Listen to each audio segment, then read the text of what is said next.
Principal Matters Podcast, episode 263.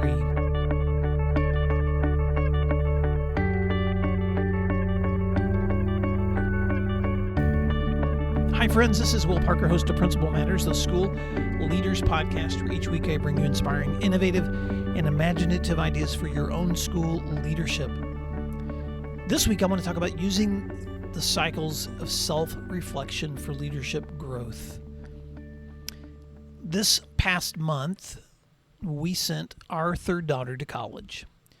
And more than a year ago, she began the journey of exploring the possibility of studying abroad. And as a result of months of school applications, virtual meetings, and now 5,000 miles of travel, she is a student at Aberystwyth University in Wales. And sending off another Parker child has always been an emotional roller coaster for me as a dad and for my wife as a mom. But the experience also brings back lots of memories of when our other kids have gone to college.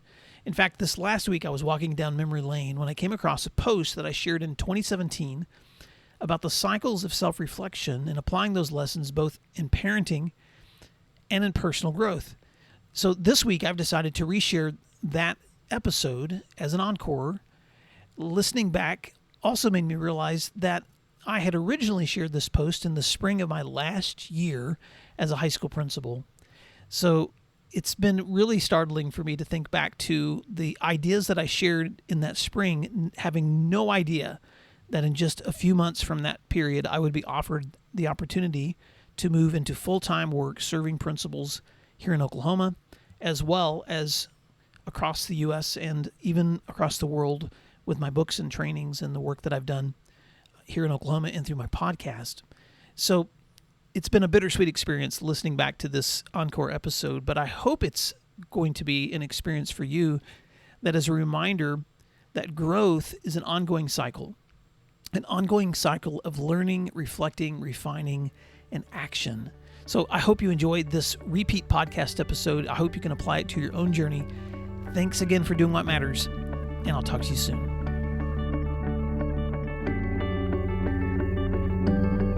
This week I want to talk about why self-reflection matters. You know, a few weeks ago, my wife and I took our oldest daughter, Emily, out to dinner. She's 18 years old this year. She's a senior in high school, and we wanted to just spend an evening together encouraging her about the opportunities and the challenges that she's going to be facing as a graduating senior and a soon-to-be college student. Just previously, I had been reading Tim Elmore's book, Generation IY, which I refer to in episode 56, if you want to listen back to a summary and some thoughts on that book. But in Elmore's book, he shares about 3 intelligences that help us in conversations with our own children or our students as they're maturing. He calls them emotional intelligence, moral intelligence, and leadership intelligence. And during our dinner together, I asked Emily if I could share the descriptions of each of those areas with her and ask her to reflect with us on where she felt she was strong and where she felt that she might still need to grow.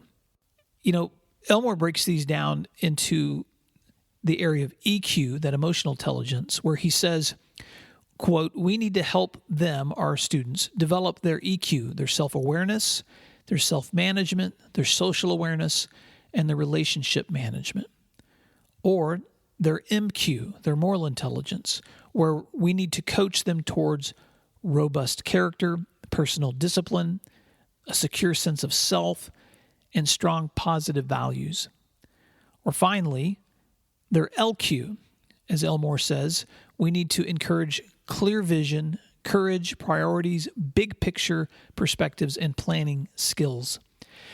And so with each of these areas, the EQ, the MQ, the LQ, we reflected. And as she reflected on these different areas, I began to learn some insights about her that I hadn't known before. And I think it may be safe to say that she also learned some new insights about herself too.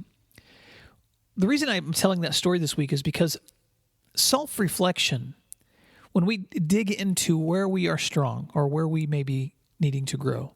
Self-reflection is not only good for our children, it's good for older learners too, just like you and me.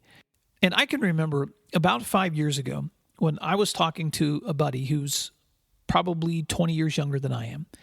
And he was telling me about some goals that he and his wife had set and reached. And he was excited about being a young father and starting his own business and pursuing his dreams.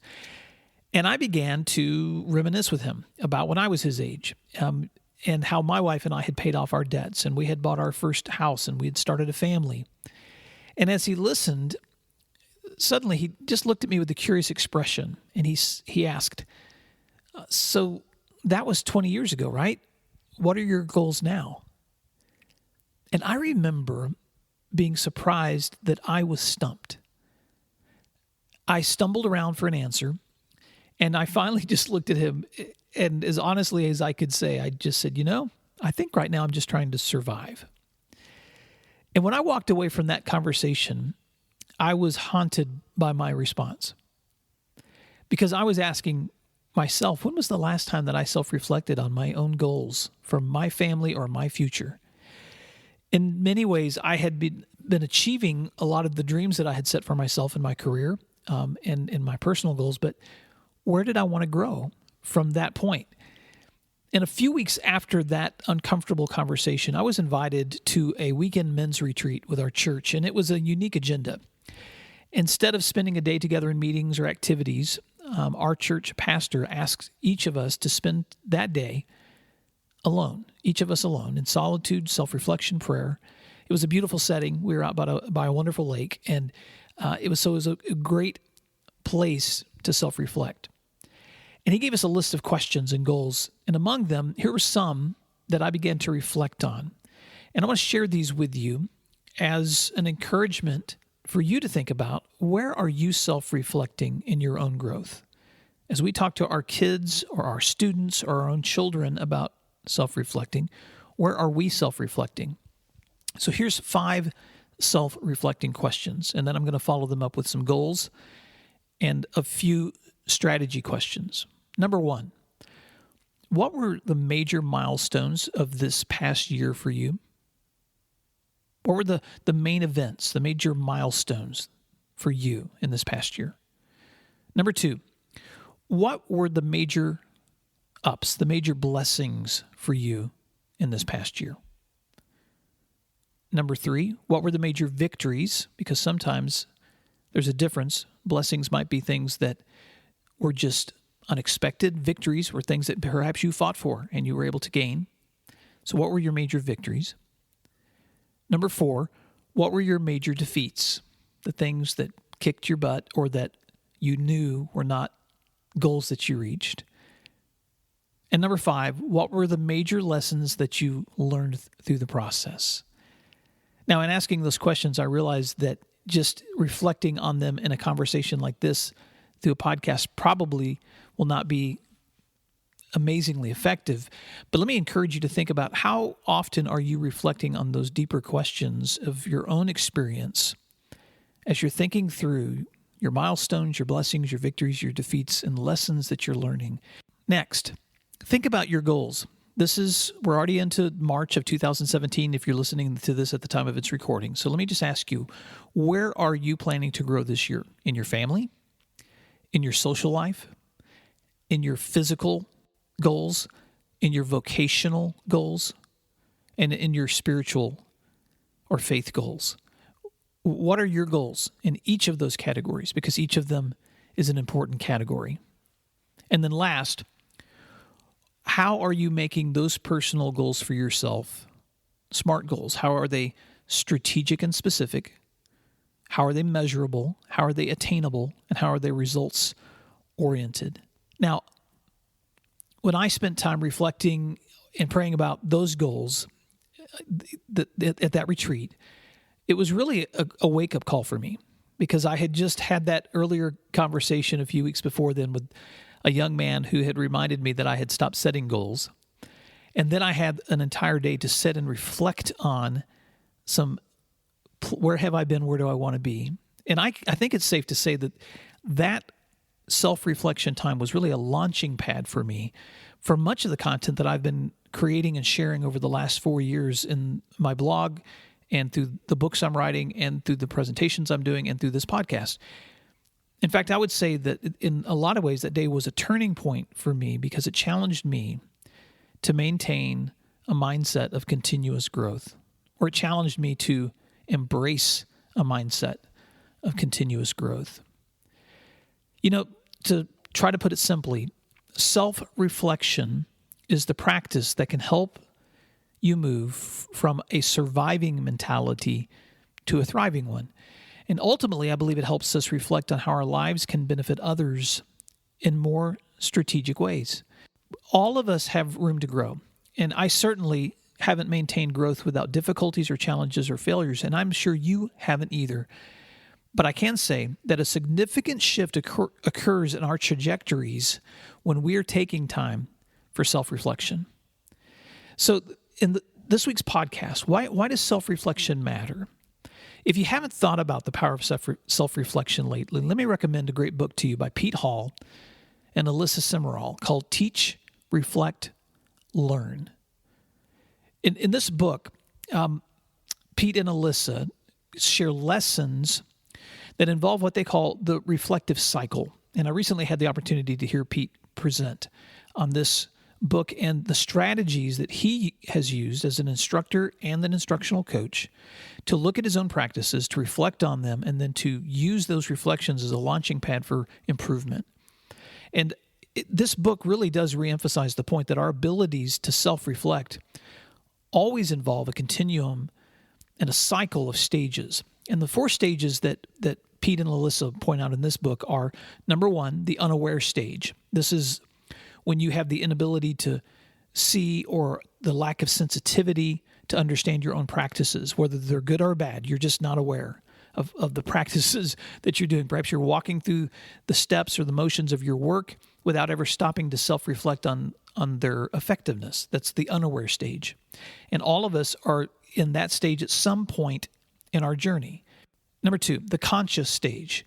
This is when we begin to recognize our habits and our progress or our lack of progress, and we realize the implications of that. And so we become aware that, yes, this practice has effectiveness or this practice does not, or at least I'm becoming conscious that my understanding of this practice affects how much growth is possible as I move forward. And number 3, the action stage. This is when we are armed with new information. We begin to take new action steps. We adopt new accountability. We adopt new commitments to trial and error until we can see the kind of improvement that we want to see. And number 4, the refinement stage. And this is when we begin repeating the things that we know are working or being effective. We're thinking ahead. We're collaborating with others so that we can gain more knowledge. We're planning with this new knowledge or practice in mind so that we're refining our craft or our skills or our practice so that it's becoming, our delivery is even better. Now, Pete gave a fantastic example of this when we were sitting through his presentation, and he showed a YouTube video of a young teacher who was reflecting on one day in class. And at the beginning of this video, the young teacher says something to the effect of, "Today I had the most fantastic lesson with my students. They were engaged, they were listening, I felt inspiring, and this was one of those wow moments that I don't want to forget." And then he pauses and he says, "But you know what? Later, when I was alone, I was thinking back to that moment today that I thought was so fantastic, and I realized that of the 30 students in that classroom, only 4 of them were actually participating in this conversation. So was that really the most amazing teaching moment I've ever had? That I was engaging 4 kids in an inspiring conversation that was really benefiting me and those 4 kids? What about the other 26? Do I have any idea what was going through their minds? No, because I was not helping them respond. I was not engaging them or connecting with them in a way to find out what they were thinking too." It was such a wonderful snapshot of a teacher who was really journaling online through this YouTube feed of how his own self-reflection, his own practice in the classroom went from thinking that he understood how wonderful this learning moment was until he reflected on it more and he realized, man, I still have room to grow. I still have room to refine. I still have students who haven't been reached. And so that cycle, that quadrant of continuing stages, that being unaware to being conscious to being active to refining, is something that when we're willing to self-reflect, we walk through that cycle over and over and over again in our practices. Pete said in that presentation, beware of the traveler who thinks he has arrived. In other words, we endanger our effectiveness when we simply do what's worked before without really analyzing whether it's working or what our motivations are when we're performing. So here are some questions that I want you to think about this week. When is the last time that you walked through a reflective cycle about your own practices? When is the last time that you assessed your own strengths and your own weaknesses as an educator or an educational leader or as a spouse or a parent, or you fill in the blank? And if there is a direct correlation between our self-awareness and our ability to help others, how can you better explore your own motivations and how you are guiding and coaching and helping others with theirs? So let's wrap this up. During that special dinner that we had with our oldest daughter, Emily, my wife and I both took turns telling her the ways that we had seen her flourishing as she's growing up. And we encouraged her to keep growing in other ways. And then my wife made the evening especially sweet by giving her a beautiful necklace so she could remember that occasion.